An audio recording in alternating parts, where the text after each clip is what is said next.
Good morning, YouTube. What's up, guys? It's George. Just crushed an awesome workout out here in the backyard.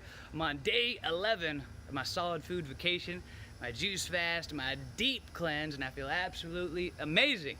I'm going for 2 full weeks, 14 days, so stay tuned.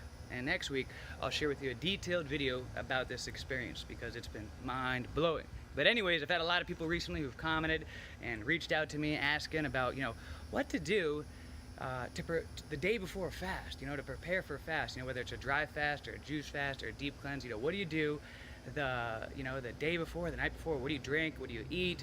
And then I've also had a lot of people who've asked about, how to just prepare for fasting in general.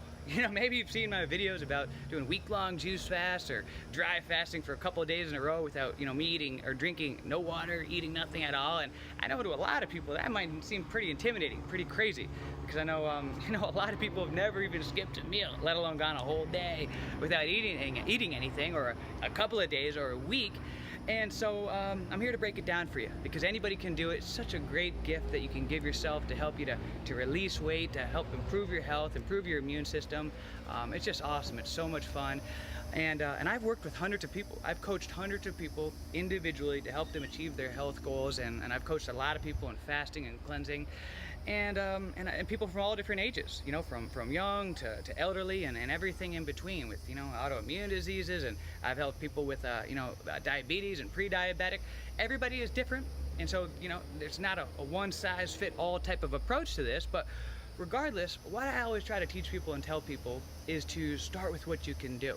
The human body is so amazing and so resilient that, we can, no matter how damaged or broken you think you are, the human body is so incredible at healing itself naturally and putting itself back together. I mean, I've witnessed some just absolutely mind-blowing things over the years working with people. But start with what you can do. I know we live in such a microwave society where it's like everybody wants everything right now, yesterday, take a pill, you're done. You got that beach body or whatever, but life doesn't always work like that. You may have 50 plus pounds to lose and you think, well, I'm just gonna, you watch a YouTube video and then you think you're just gonna do a week-long juice fast and lose the 50 pounds and everything's gonna be all hunky-dory. Well, really, you gotta look at this like a marathon, not a sprint. See, I've been fasting for many years. It's been, a practice of my life. It's a part of my routine. I do a solid food vacation, a deep cleanse every single Monday, where I don't eat anything every Monday. It's just really like a juice fast. I consume cleansing liquids, and I do that every single Monday. But what in the beginning, when I first started fasting years ago, it was challenging because I'd never done it before, and I'm a big eater, and I remember getting like these insulin types of swings, these like blood sugar highs and lows that would, when I was fasting, and so it was very difficult. But over time, I found that it got easier and easier and easier, to where now I can do like a juice cleanse for a week, and don't get any of those insulin swings. I feel totally amazing because what happens is your insulin resistance improves over time.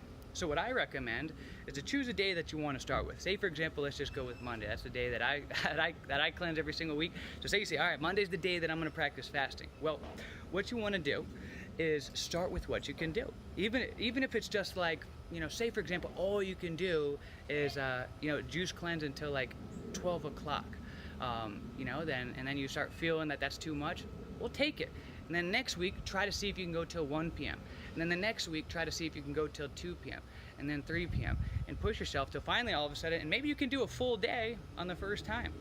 Great. Well, then next week, maybe try to go for a day and a half or 2 days. But over time, as you practice this and you make this a part of your life, your insulin resistance will improve and get better. And this is why I'm a big proponent on making fasting and cleansing a part of your life. I try to tell everybody that I work with, hey, listen, even after you get the result you want, the journey doesn't end there, it's just beginning. This is where you got to make it a lifestyle. Make fasting, cleansing a part of your life where, maybe you do it, once every single week like I do, or maybe it's just 1 day a month, or maybe 1 day every 2 weeks, whatever, but make it a part of your life. That way your insulin resistance stays good, stays healthy, and you'll find that it's just so much easier. And before you know it, you can exercise, you can go fasting and cleansing, and it'll be a breeze. It won't even be a challenge. In fact, you'll feel phenomenal. I mean, I feel better on days when I'm fasting than I do when I'm eating on food. And I know, again, everybody wants to do everything right now, and many people are just going to jump into doing like a week-long juice fast, and they've never fasted before, and they're going to find themselves feeling horrible. That feeling is going to stick with them, And so they're never gonna wanna fast again, and they're gonna dread that experience. Where you want it, you don't want that to happen because you wanna look forward to fast. It's such a great gift that you can give to yourself. You wanna feel good when you're fasting. You should feel healthy and vibrant. That's why you wanna be smart about it and build your way up. It's kind of like exercising. I noticed that a lot of people, they'll work out like once every 6 months, but on that day, they'll work out for like 2 to 3 hours. They will work out until they're so sore, they can barely move, gonna throw up or whatever. And then for the next week, they're so sore they can barely move.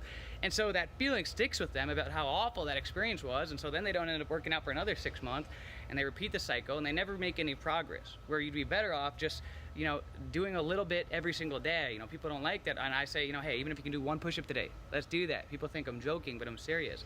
You know, even if it's just 1 push-up, even if it's just 2, even if it's 5, even if it's just 10, do something, and you're gonna get better results than that person that just does, you know, that 2-hour workout every 6 months. You build your way up, and before you know it, you'll be able to do 1,000 push-ups in a session.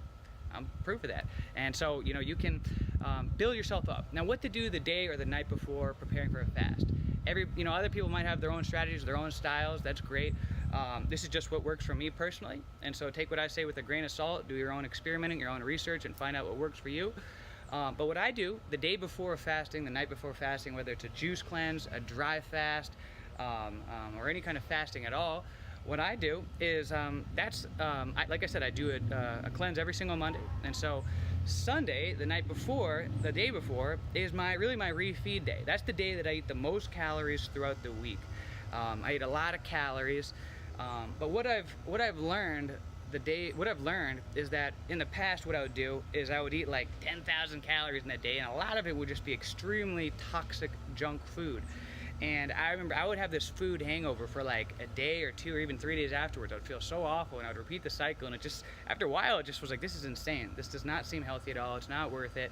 And so what I've done is I've modified it. You know, those of you guys who follow me know that you know, I follow a vegan lifestyle, a plant-based diet. So I eat, you know, vegan kind of junk food the day before, but I still try to find ways to make it healthier, because the healthier, even, you know, I recommend eating a lot of calories the day before going into a fast or a cleanse, but try to make those calories as healthy as possible. The healthier they are, the better, because again, you know, if I notice that if I just go too junky, then I'll pay for it the next day or two. You know, you get that food hangover. So even though, you know, I'll pig out on vegan junk food, if I push it too far, I won't feel my best the next day. So I try to still eat, you know, healthier, but that's what I do. The day before, I stock up on calories, I hydrate myself, I'm having a lot of liquids, and really just refeeding myself. I'm just, you know, I don't eat near 10,000 calories like I used to. I think that's way too much in my opinion.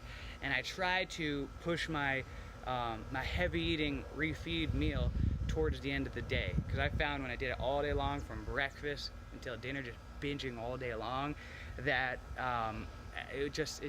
my results weren't as good. And so I try to see how small I can make that window to push it. You know, if I can push it just till dinner time, to eat as many calories as I can, like as much as I want, then I get better results. You know, because your stomach is only really fit so much food, and you know, so when you're saving all your calories just for dinner, even though you're going to eat as much as you want or whatever you want, you're gonna get full. And so that's what I do. I eat until I'm stuffed, until I'm full, kind of like a bear going into hibernation. And then the next day, the fasting is a lot easier for me, just because it's almost like, you're almost kind of like waking up with guilt. You're like, oh my gosh, I ate so much. So it's just like, it's just mentally easier to fast, because you want to, you know, burn off all the sins from yesterday. And but that's what I do. I find works for me. So what I recommend is, you know, make fasting a part of your life. Start with what you can do, work your way up. You know, maybe say Monday is your day for fasting, that you're gonna practice it. Even if you can only do half a day, great. Build your way up from there. And then the day before, you know, make that your feeding day, your refeed day, where you have the most calories on that day throughout the week. You know, you eat a lot, and that way the next day it'll be more effortless going into that fasting day. Your body will have a lot of glycogen in its reserves to burn off, and so it'll be you know, more smoother. So with that being said, guys, hope you're having a great day, hope you're having a great week, a great month, a great year. Stay tuned, more great videos to come, and until next time, see ya.